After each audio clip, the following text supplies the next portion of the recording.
You're quitting Britain. Is this not a bit unpatriotic of you?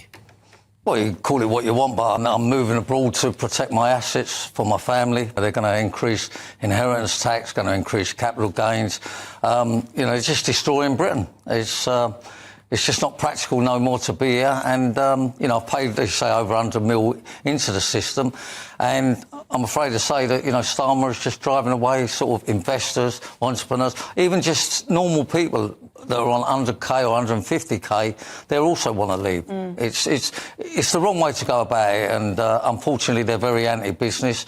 Maybe we was better off with the Conservatives then, if I'm being honest, because at least they didn't have all this increase in taxes and the workers' rights that, I'm pretty sad to be leaving, if I'm being honest. I mean, it's quite a big decision, but, I'm no longer prepared to keep putting into the system and let them waste it. Hi everyone, Britain's richest plumber, Charlie Mullins, is making headlines recently as he announces his decision to leave the UK. Mullins, who is 71 years old and has amassed a fortune of £1.5 million, says he feels forced out by the government's tax policies, i.e. Keir Starmer's tax policies.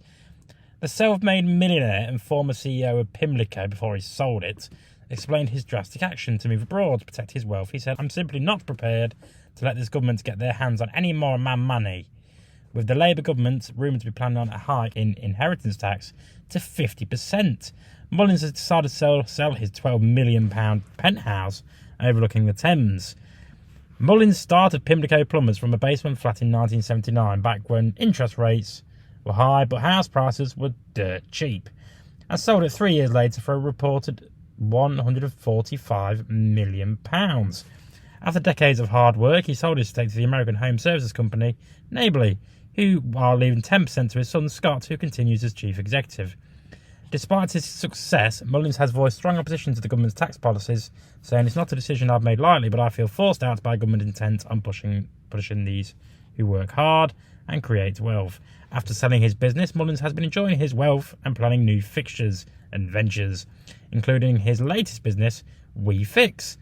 He plans to invest in Spain and Dublin and Dubai, stating that anyone can jump ship whenever they want. Mullins is not alone in his sentiment. He points to a report by Henley & Partners that predicts 9,500 millionaires will leave the UK this year alone, more than any other country except China. Projections suggest that 500,000 will leave by 2028. He goes, "I paid over £120 million in taxes in my lifetime, but enough is enough." Mullins adds, I love Britain, but I can't stand by while a hard-left government takes what I worked so hard to earn. Mullins' journey from a disgusting council estate upbringing to becoming a millionaire is remarkable, to be fair to him. He began working at the age of 10, left school without qualifications, and started Pimlico Plumbers with savings from his apprenticeship. Mullins attributes much of his success to the Thatcher-era ethos of the self-made man.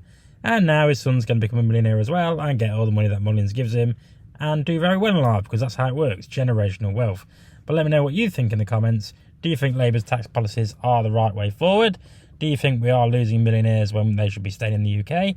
I've been Jake from Just Jake. I'll see you next time, folks.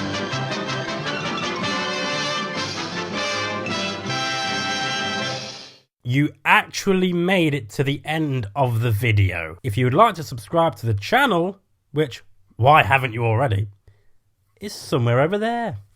And also, if you want to watch more videos, also check out over there. I've been Jake from Just Jake. See you later.